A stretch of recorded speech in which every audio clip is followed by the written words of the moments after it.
नमस्कार, आप देख रहे हैं टीवी 100 नेशनल और मैं हूं आदित्य मणि त्रिपाठी।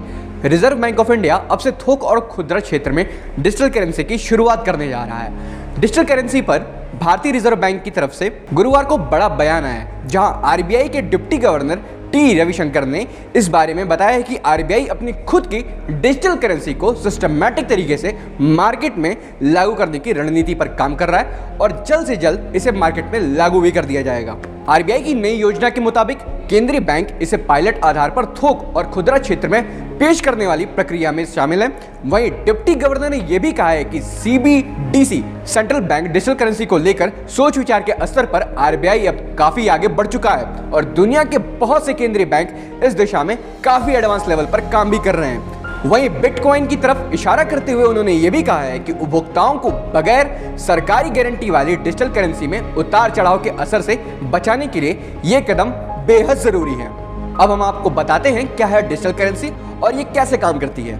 डिजिटल करेंसी का पूरा नाम सेंट्रल बैंक डिजिटल करेंसी है। जिस भी देश के केंद्रीय बैंक इसे जारी करते हैं, उस देश की सरकार इस करेंसी को अपनी मान्यता देती है।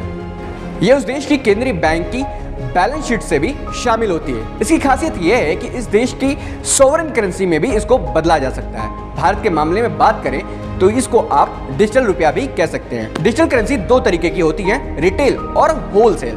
रिटेल डिजिटल करेंसी का इस्तेमाल आम लोग और कंपनियां करती हैं, वही होलसेल डिजिटल करेंसी का इस्तेमाल फाइनेंशियल इंस्टीट्यूशन द्वारा किया जाता है। अब कानूनी दांवपेच की बात करें तो डिप्टी गवर्नर ने खुद इस बात को स्वीकार किया है कि डिजिटल करेंसी को लागू करने के लिए कानूनी बदलाव की सख्त जरूरत है। क्यों?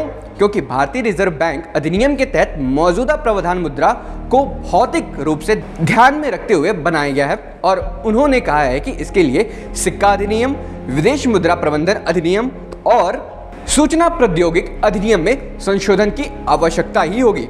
बिजनेस की ऐसी तमाम खबरों के लिए हमारे साथ बने रहें और देखते रहें टीवी 100 नेशनल। धन्यवाद।